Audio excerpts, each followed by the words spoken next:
जो शास्त्र हैं हमारे शास्त्रों में उसमें हमारा वर्णित गाथा क्या है?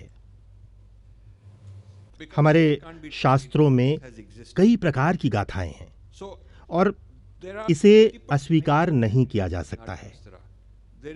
इतिहास, दर्शन, भूगोल, मनोविज्ञान, सामाजिक विचार और राजनीतिक विचार हैं। कितने तरह के विभिन्न प्रकार की गाथाएं हैं। मैं दिखा रहा हूं।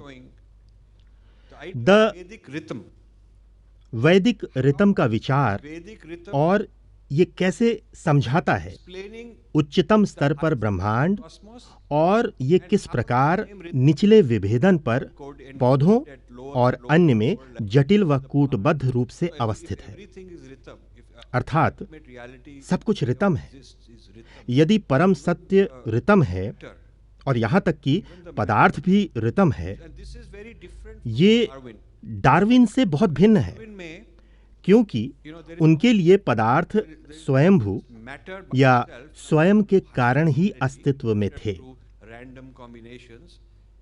कोई परम सत्य नहीं था। यादृच्छिक संयोजन के माध्यम से पदार्थ अधिक बुद्धिमान हो जाता है, अधिक परिष्कृत हो जाता है। डार्विन का क्रमिक विकास का विचार चेतना से प्रेरित या चेतना के संदर्भ में घटित नहीं हो रहा था।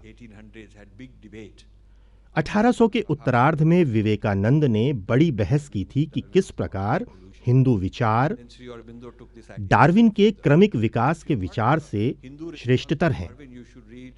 फिर श्री अरबिंदो इस विचार को और भी आगे ले गए।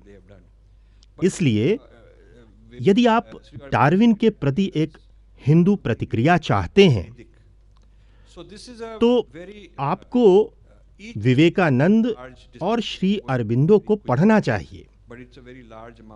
जिस प्रकार श्री अरबिंदो इसे वेदों तक लेकर गए, ये अद्भुत है।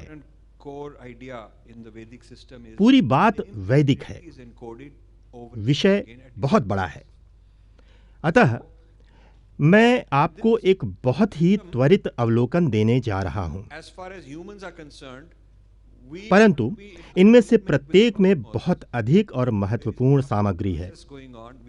वैदिक प्रणाली में बहुत महत्वपूर्ण मूल विचार ये है कि एक ही सत्य कई स्तरों पर कूटबद्ध है।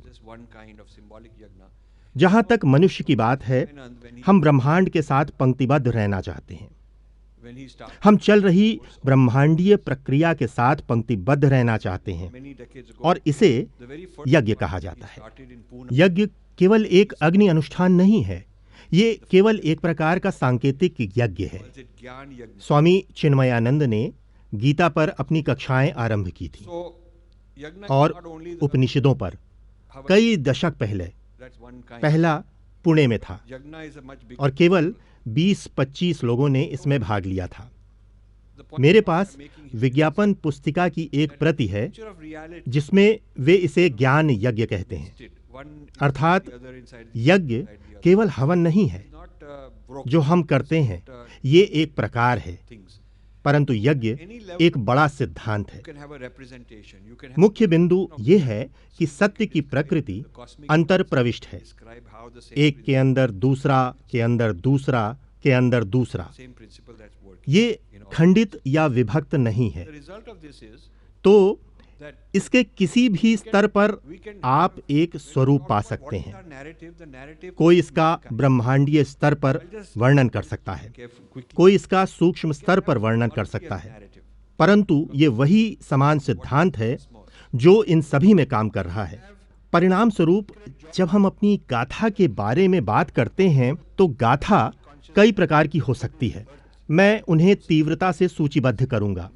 हमारी ब्रह्मांड विज्ञान की एक गाथा हो सकती है।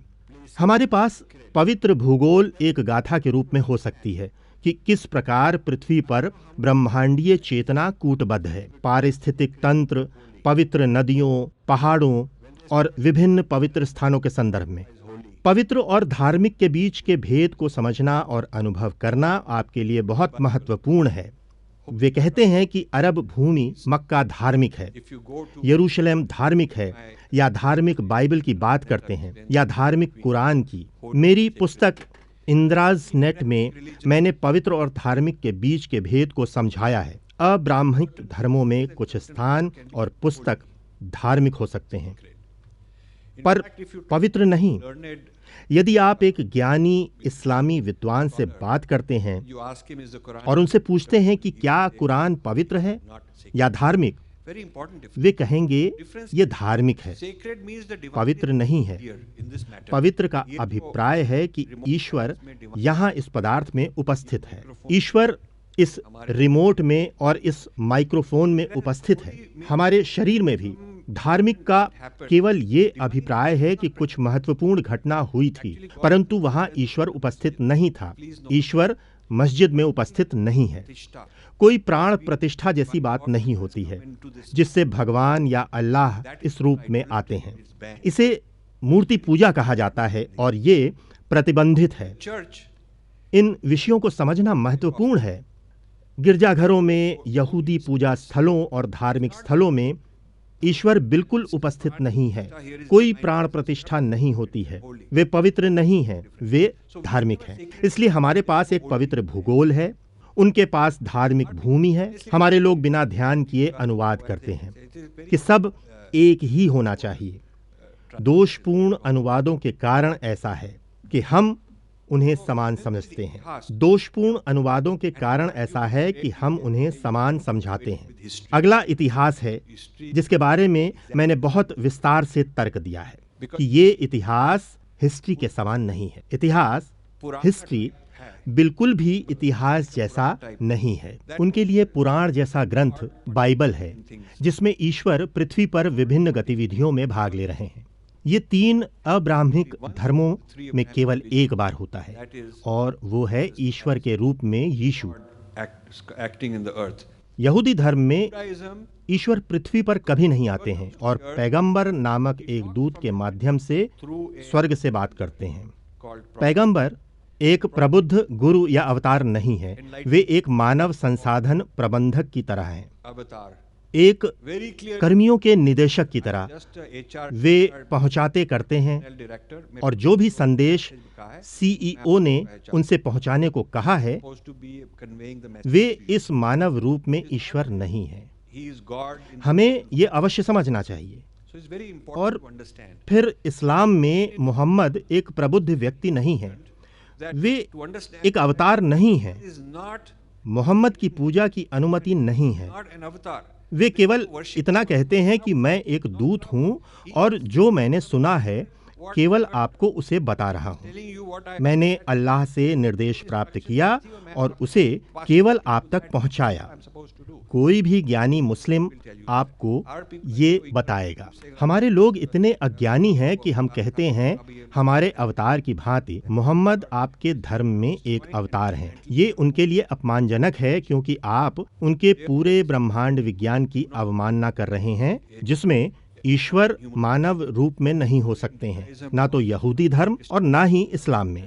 केवल ईसाई धर्म में यीशु हैं, अर्थात पोप एक धार्मिक व्यक्ति हैं, पर एक अवतार या आध्यात्मिक रूप से प्रबुद्ध व्यक्ति नहीं। Claim that वे तत्व मसीह का दावा नहीं करते हैं, Sachitan. Way He doesn't. सच्चिदानंद होने का दावा नहीं करते हैं। वे शिक्षक हैं और वे सीईओ हैं। वे क्षत्रिय और ब्राह्मण और एक वैश्य संयोजन की तरह अधिक हैं। And I'm talking. वे निश्चित रूप से एक प्रबुद्ध व्यक्ति नहीं हैं। ये वही है जो वे स्वयं दावा करते हैं। ये कोई व्यक्तिगत राय नहीं है, तो आप इन्हें देखते हैं। इतिहास हमारी गाथा कितनी भिन्न है। mind play. इतिहास ईश्वरीय नाटक गतिविधियों की कहानी है। I can learn lessons. ये केवल धर्म निरपेक्ष कहानी नहीं है It is. जिससे मैं शिक्षा ले सकता हूँ। So this हमारी परंपरा के अनुसार ये ईश्वरीय नाटक है। ये एक महत्वपूर्ण बात है। and inter. फिर बाहरी यज्ञ है और आंतरिक समाविष्ट यज्ञ। बाहरी यज्ञ है ब्रह्मांड या ब्रह्मांडीय रितम के साथ मानव कर्म को पंक्तिबद्ध करना। Action हम इसे aligned with विभिन्न प्रकार से कर सकते हैं। cosmic rhythm. पूजा यज्ञ का So एक you can do प्रकार it in है। various ways. When you are doing a पूजा एक यज्ञ है, na, आंतरिक समाविष्ट यज्ञ। ये है कि मैं वास्तविक पवित्र नृत्य कर रहा हूँ I'm dancing the real sacred dance और is I'm मैं अपने शरीर के माध्यम से with my body. ब्रह्मांड का अभिनय कर रहा हूँ। और I'm singing जब मैं गायक हूँ, मेरा स्वर, मेरे गीत और मेरा संगीत सब कुछ मेरे माध्यम से दिव्य ऊर्जा की अभिव्यक्ति है। Shakti playing through me. So the whole ये system is so sacred. एक शक्ति है जो मेरे माध्यम से कार्य कर रही है। Social. पूरी प्रणाली पवित्र है। फिर हम सामाजिक क्षेत्र में आते हैं। ब्रह्मांड में वही चक्र है।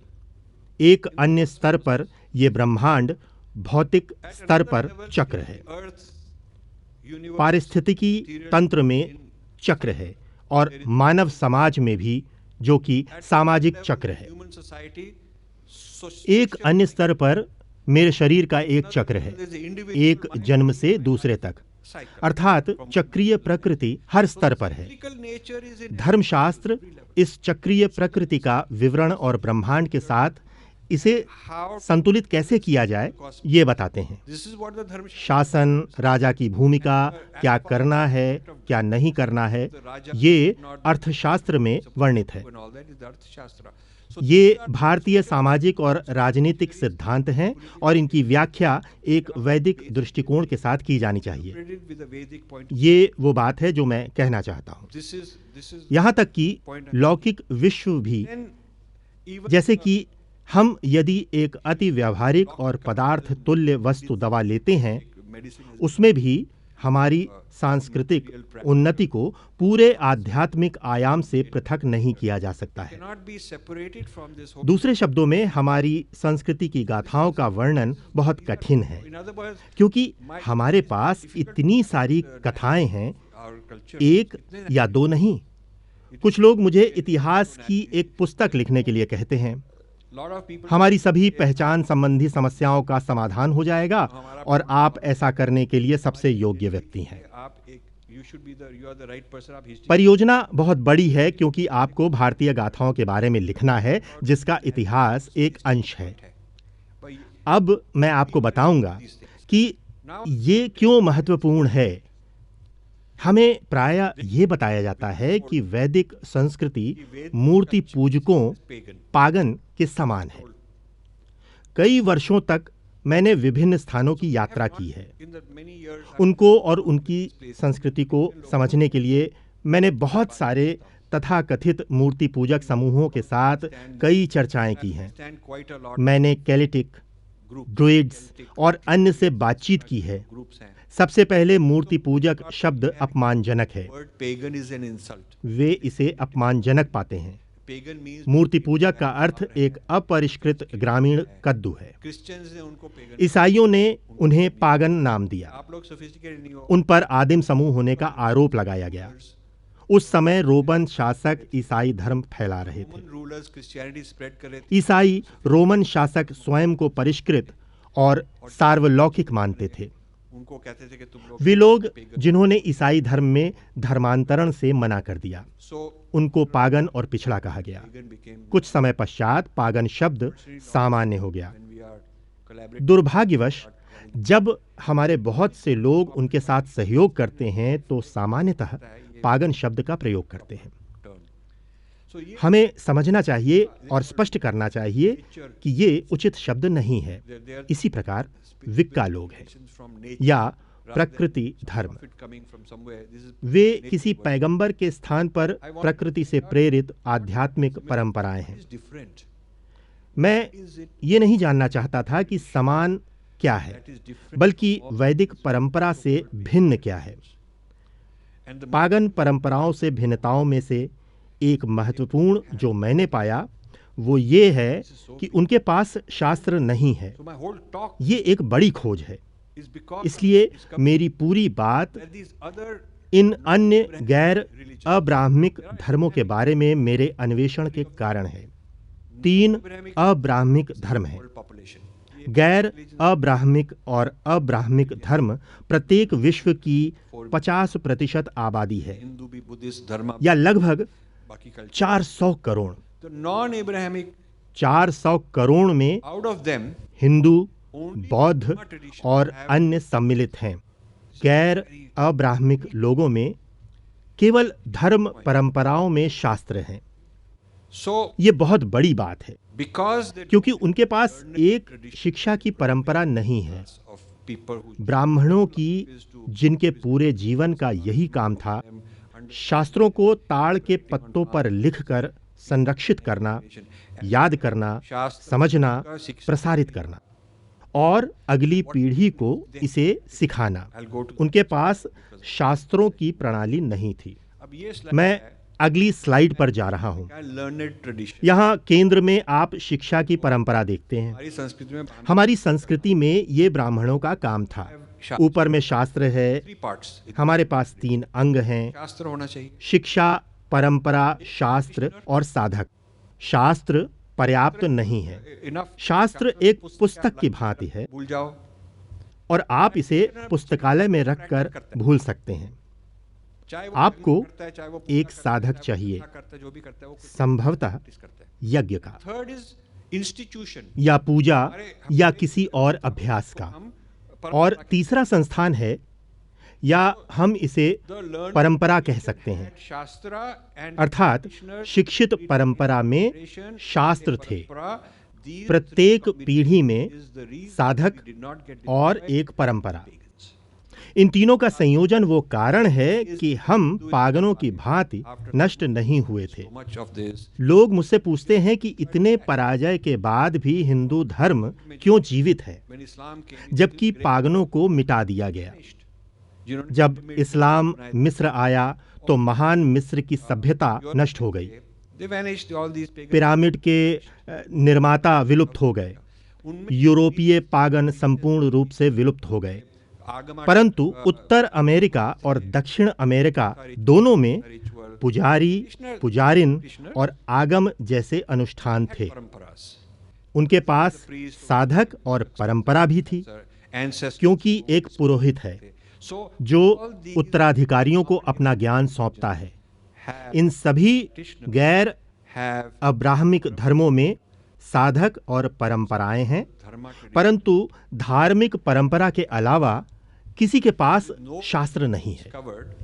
किसी ने भी वेदों के समान कुछ खोजा नहीं है। इनमें से किसी भी परंपरा में ये मेरी खोज है।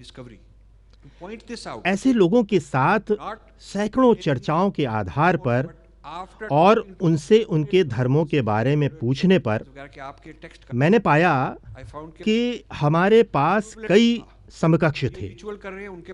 हम दोनों के पास अनुष्ठान थे, हम दोनों के पास परंपराएं थीं, गुरुओं की एक वंशावली की भांति। पर उनके पास वेद जैसा आधारभूत ग्रंथ नहीं है। आपका वेद कहाँ है? उनके पास नहीं है और कभी नहीं था। ये एक बहुत बड़ा विषय है। यदि आप गैर अब्राह्मिक धर्मों से जुड़ना चाहते हैं और उनके साथ अंतर्राष्ट्रीय गठजोड़ चाहते हैं, तो हमें पता होना चाहिए कि उनका सम्मान कैसे करें, और हमें पता होना चाहिए कि हमारे पास क्या है जो वे चाहते हैं, क्योंकि शास्त्र के बिना नष्ट करना सरल है। यदि आप एक पीढ़ी को नष्ट कर देते हैं और कोई शास्त्र नहीं है, तो वे इसे पुनर्जीवित नहीं कर सकते हैं। हमारे पास जो लाभ है, भले ही कोई एक पीढ़ी की हत्या कर देता है, जब तक कि कोई संस्कृत को जानता है, हम धर्म को पुनर्जीवित करने के लिए अपने शास्त्रों का उपयोग कर सकते हैं। ये एक बहुत बड़ा अन्वेषण है। ये मेरे लिए इतना बड़ा है कि ये मेरी पुस्तक में संपूर्ण विश्लेषण के योग्य है कि शास्त्रों के बिना हमारे पास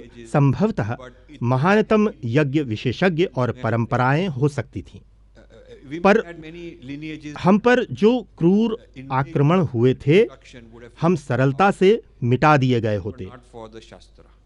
केवल शास्त्रों ने हमें बचाया। ये एक बहुत बड़ी बात है। इस पर एक पुस्तक लिखा जा सकता है। मैं इस पर लिख रहा हूं। जो लोग सहायता करना चाहते हैं उन्हें बाद में मुझसे संपर्क करना चाहिए, क्योंकि मुझे हर संभव सहायता चाहिए। शास्त्र भारत का प्रतिभा है, ये यज्ञ नहीं है, क्योंकि उन अन्य गैर अब्राह्मिक संस्कृतियों में भी कुछ समान विचार थे। उनके पास शास्त्र नहीं है, कोई वेद, वेदांत, उपनिषद नहीं, ना तो मौखिक और ना ही लिखित। उनके पास ये नहीं है। वे तब तक जीवित रहे जब तक कि प्रत्येक पीढ़ी किसी और को सिखा सके, पीढ़ी दर पीढ़ी। उन्होंने केवल परंपरा और साधकों पर ध्यान केंद्रित किया था, परंतु उनके पास विश्लेषण करने और वाद विवाद करने वाले लोगों की बौद्धिक विद्वत परंपरा नहीं थी। इसके लिए आपको ग्रंथ चाहिए। आपको एक मूल ग्रंथ की आवश्यकता है जिसका आप विश्लेषण और वाद विवाद कर सकते हैं। इसलिए इसने हमारी परंपरा को ठोस बनाया। अच्छा, ये जो अब मैं शीघ्रता से अन्य विषयों पर बात करूंगा। कॉलम है, इस तालिका में पहला स्तंभ विभिन्न प्रकार की गाथाओं को दिखाता ये है, है कॉस्मोलॉजी, जो मैंने पहले कहा है। से सब है। ब्रह्मांड विज्ञान की भांति पवित्र भूगोल और इतिहास है, और इनमें से प्रत्येक का व्यक्तिगत आयाम है। नैरेटिव्स हैं ये।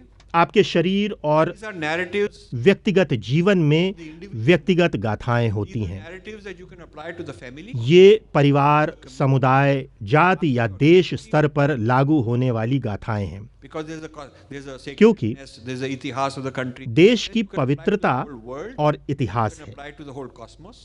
आप इसे संपूर्ण विश्व या ब्रह्मांड पर Business is लागू कर सकते हैं।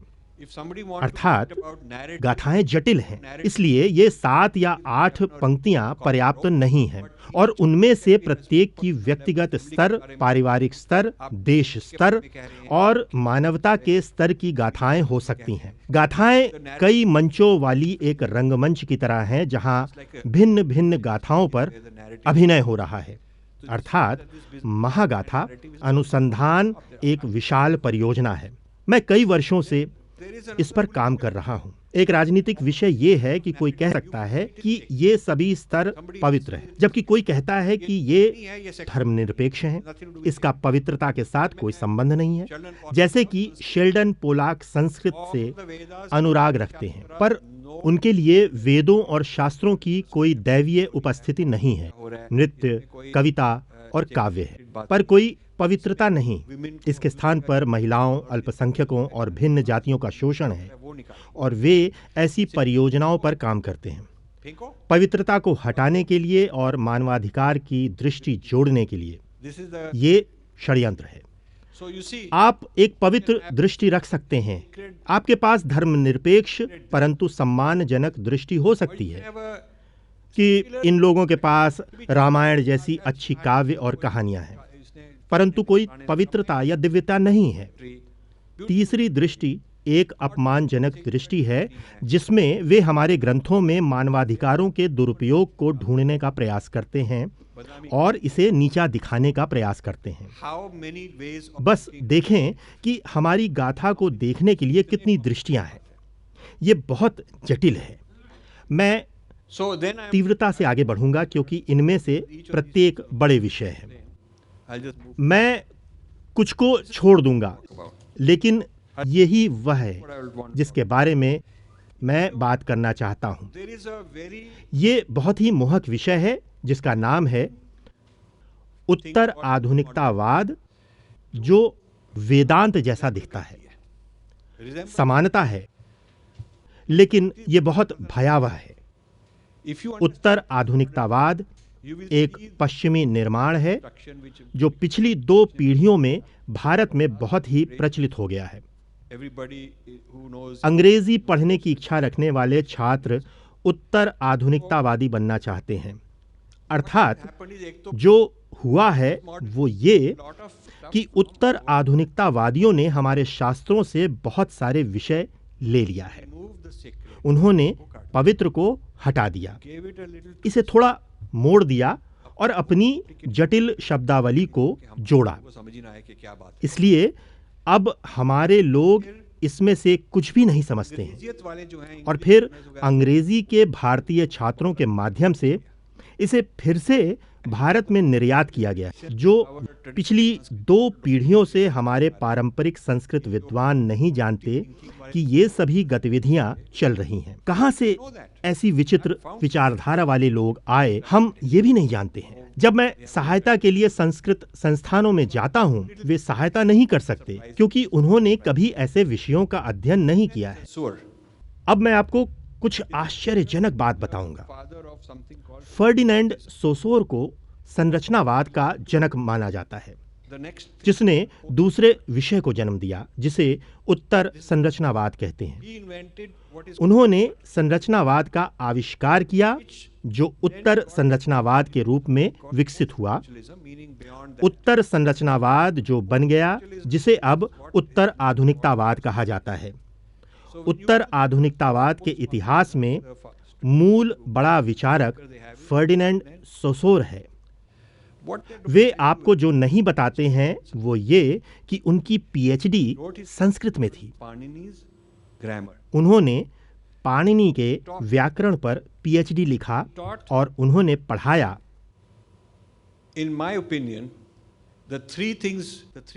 ध्वनि के 3 स्तर।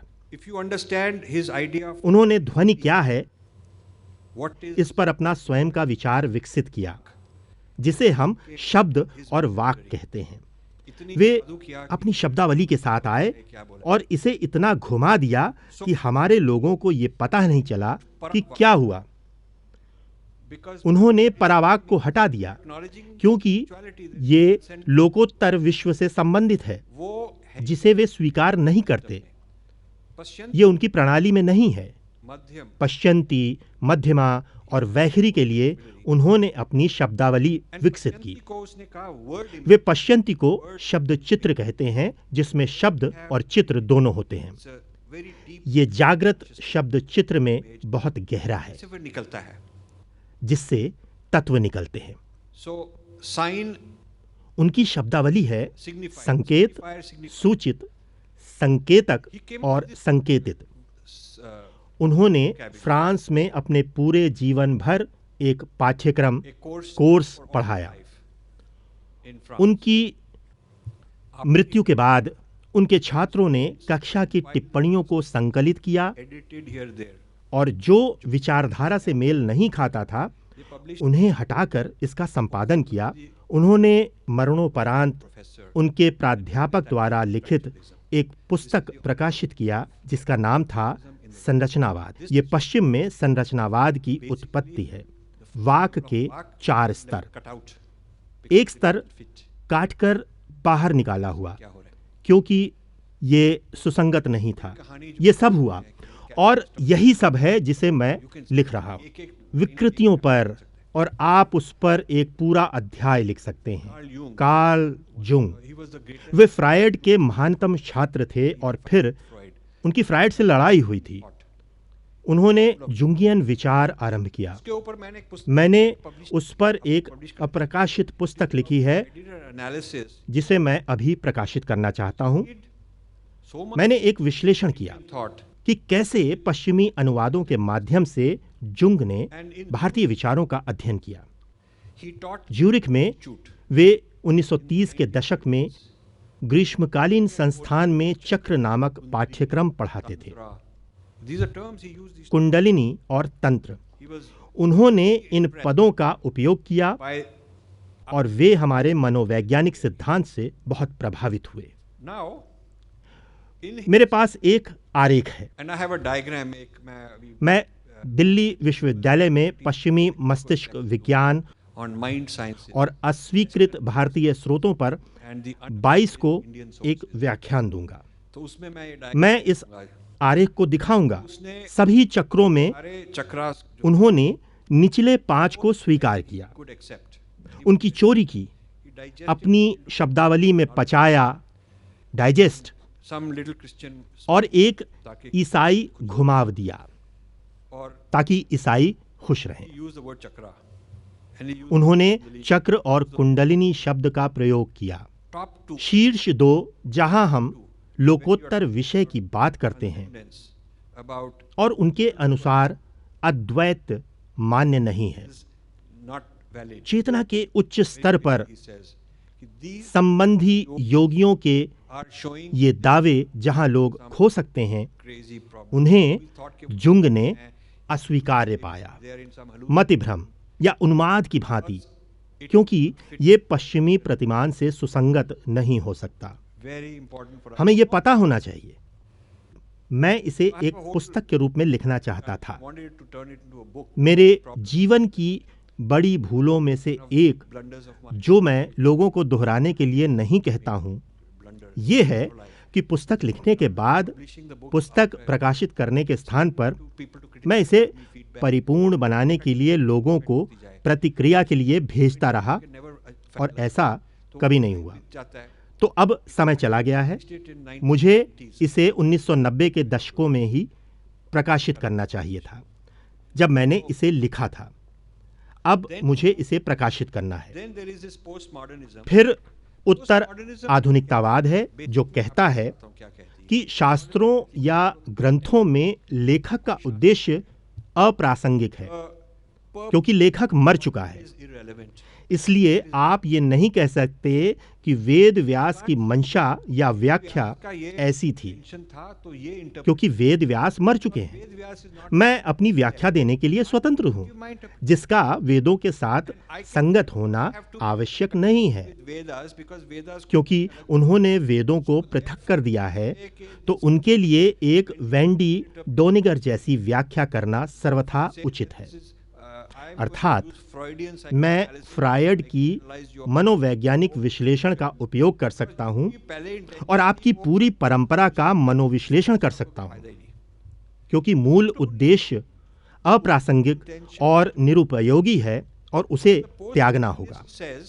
परंतु उत्तर आधुनिकतावादी का कहना है कि उसे छिपे अर्थों को देखना है जो पाठ में नहीं दिए गए हैं। उदाहरण के लिए, जब श्री रामकृष्ण मेरी गोदी में बैठो, युवा विवेकानंद को बताते हैं कि आओ मेरी गोद में बैठो, इसकी व्याख्या ये है कि ये एक समलैंगिक प्रयास है। यद्यपि ये नहीं कहा गया है, परंतु इसे कहे होने की आवश्यकता नहीं है, क्योंकि उनके लिए हम केवल इसी तरह हैं। इस प्रकार दुर्व्यवहार की ये पूरी संस्कृति, जैसा वेंडी डोनिगर द्वारा उदाहरण दिया गया है, हिंदू शास्त्र के फ्राइडीय मनोविश्लेषण पर आधारित है। उत्तर आधुनिकतावादी इसका ये कहते हुए समर्थन करते हैं कि लेखक मर चुका है और उसका मूल उद्देश्य निरर्थक है।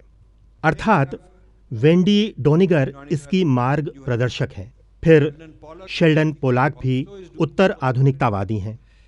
वे संस्कृत की बहुत सुंदर भाषा के रूप में प्रशंसा करते हैं, सुंदर ग्रंथों के साथ। मार्क्सवादियों का कहना है कि आपको संस्कृत का अध्ययन नहीं करना चाहिए, क्योंकि ये ब्राह्मणों का षड्यंत्र है। परंतु पोलाक जैसे उत्तर आधुनिकतावादियों का कहना है कि संस्कृत का अध्ययन अवश्य किया जाना चाहिए और वास्तव में हिंदू धर्म में दुर्व्यवहार और मानवाधिकार उल्लंघन ढूंढने के लिए उपयोग किया जाना चाहिए। वे हमारे ग्रंथों में मानवाधिकारों के उल्लंघन के अन्वेषण को वामपंथियों के लिए एक परियोजना के रूप में चाहते हैं। इसलिए वे कहते हैं कि लेखक मर चुका है और उसकी मंशा पवित्र थी या नहीं, ये अप्रासंगिक है। हम केवल इसे चाहते हैं ये जानना कि हमारे अनुसार, हमारे दृष्टिकोण के अनुसार उनका इतिहास और उनकी गाथा क्या है। फिर देवदत्त पटनायक जैसे लोग हैं। हमने कुछ दिन पहले एक वृत्तांत किया जिसमें नित्यानंद मिश्रा ने देवदत्त पटनायक के कई विचारों की बिंदुवार आलोचना की। देवदत्त पटनायक बहुत खुले तौर पर कहते हैं कि वे एक मिथक निर्माता हैं और शास्त्रों की पवित्रता में विश्वास नहीं करते हैं। वे खुले तौर पर वेंडी डोनिगर का समर्थन करते हैं। उनके अनुसार डोनिगर ने बहुत से नवाचार लाए, अर्थात शास्त्र हमारे पास बहुत ही अद्वितीय संपत्ति है। एक टकराव है उत्तर आधुनिकतावादी विचारों और शास्त्रों के पारंपरिक दृष्टिकोण के बीच, और यदि हम ये लड़ाई हार जाते हैं तो हम मिट जाएंगे। क्योंकि शास्त्रों के बिना हम पागलों जैसे ही हैं। strategic शास्त्रों पर आक्रमण अनैतिक है, my friends सोचा समझा है, और सामरिक आक्रमण दुर्भाग्यवश हमारे लोगों ने इसे नहीं समझा है। वे इसे नहीं समझ पाते। तो अब slide. अंतिम स्लाइड। Certain मुझे कुछ सुपर गुरुओं के साथ समस्या है। उनमें से कई कहते हैं, I have never मैंने कभी भी कोई शास्त्र नहीं पढ़ा है, मुझे किसी भी शास्त्र को पढ़ने की आवश्यकता नहीं है, क्योंकि वे महत्वहीन हैं। मैं किसी परंपरा का उत्पाद नहीं हूँ, मुझे कभी दीक्षा नहीं मिली, मुझे गुरुओं में विश्वास नहीं है।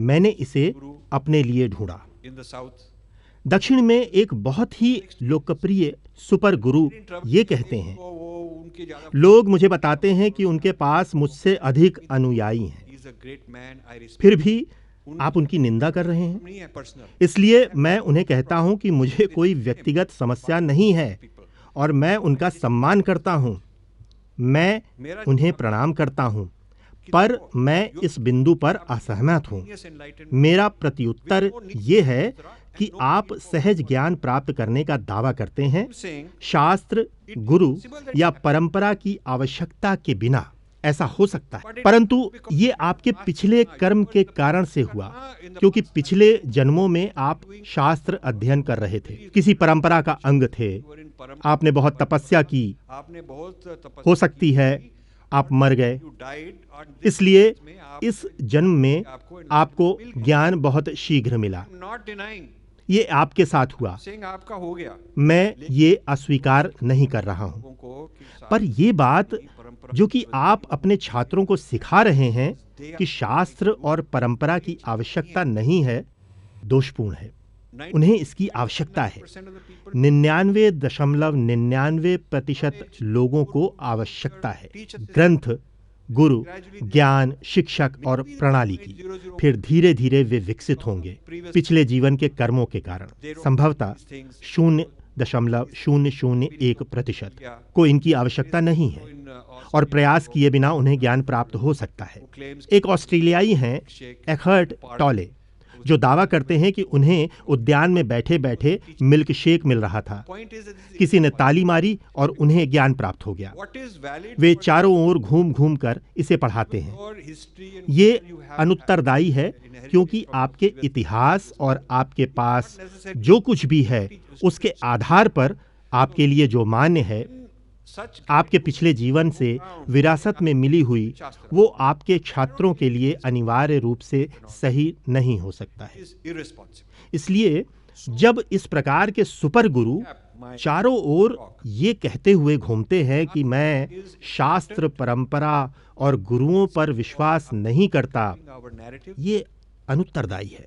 त्वरित पुनरावृत्ति हमारी गाथाओं की खोज के आधार के रूप में शास्त्र महत्वपूर्ण है, क्योंकि शास्त्रों के बिना हम पागलों से श्रेष्ठतर नहीं होंगे और समाप्त हो जाएंगे। इसके अलावा उत्तर आधुनिकतावादियों की ओर से शास्त्रों पर प्रबल आक्रमण हो रहा है। एक बहुत प्रसिद्ध महिला, मेरी एक अच्छी मित्र ने कहा कि मार्क्सवाद मर चुका है और कोई भी पूर्व पक्ष अनावश्यक है। मैंने सोचा कि ये बहुत विचित्र है। हमने ईमेल पर संवाद किया और उन्होंने पुष्टि की कि मार्क्सवादियों ने अपनी शक्ति और वित्त पोषण खो दिया है और उनको बहिष्कृत किया जा रहा है।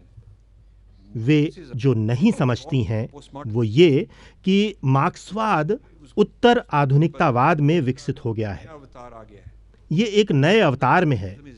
मार्क्सवाद मरा नहीं है, बल्कि ये अधिक परिष्कृत और प्रीतिकर है, क्योंकि ये कहता है कि संस्कृत सुंदर है और इसमें अद्भुत कविता और काव्य है। आइए केवल पवित्र आयाम को अनदेखा करें। जब मार्क्सवाद पहली बार भारत आया तो वे संस्कृत को उखाड़ कर फेंकना चाहते थे। इसी प्रकार संयुक्त राज्य अमेरिका में अब वे संस्कृत का अपना विकृत संस्करण ला रहे हैं। कोलंबिया विश्वविद्यालय में उनका एक कार्यक्रम है जिसे अंबेडकर संस्कृत अध्ययन कहा जाता है। ये अंबेडकर क्यों है? क्योंकि वे लाना चाहते हैं अंग्रेजी या इतिहास विभाग के कुछ लोगों को और जेएनयू जैसे संस्थानों के संस्कृत विभाग से नहीं, न ही दिल्ली विश्वविद्यालय से 1 या 2 वर्ष के त्वरित प्रशिक्षण के बाद संस्कृत के उनके विचार के साथ उन्हें समस्याएं उत्पन्न करने के लिए भारत वापस भेज दिया जाता है। संस्कृत में अर्ध शिक्षित वामपंथियों की एक नई सेना है। अनन्या वाजपेयी इस तरह का उत्पाद है। ऐसे कई लोग हैं। इसलिए मैं इस विचार से असहमत हूं जो मंत्री को प्रस्तुत किया गया था कि वामपंथ की आलोचना व्यर्थ है। हमें चिंता नहीं है क्योंकि वे समाप्त हो गए हैं। यदि आप संस्कृति के भविष्य के बारे में चिंतित हैं तो आपको ध्यान देना होगा। आपको शास्त्र के भविष्य पर बहुत ध्यान देना होगा क्योंकि हमारी गाथा उन पर आधारित है। और इसलिए आपको उत्तर आधुनिकतावाद को वास्तव में समझना होगा और किस प्रकार उत्तर आधुनिकतावाद प्रभावित कर रहा है। नारीवाद, अल्पसंख्यक अध्ययन और अधीनस्थ अध्ययनों को और इन्हें मार्क्सवादी दृष्टि से देख रहा है और वे रामायण को देख रहे हैं। विभिन्न शास्त्रों को और बहुत भिन्न प्रकार की व्याख्याओं के साथ आ रहे हैं। ये स्वयं में ही एक अध्याय के स्थान पर एक पूरी पुस्तक हो सकता है। बहुत सारे प्रमुख मुद्दे हैं, परंतु बहुत सारे लोग पढ़ें, इसके लिए मैं अपनी पुस्तक को पर्याप्त रूप से सरल बनाना चाहता हूं। धन्यवाद।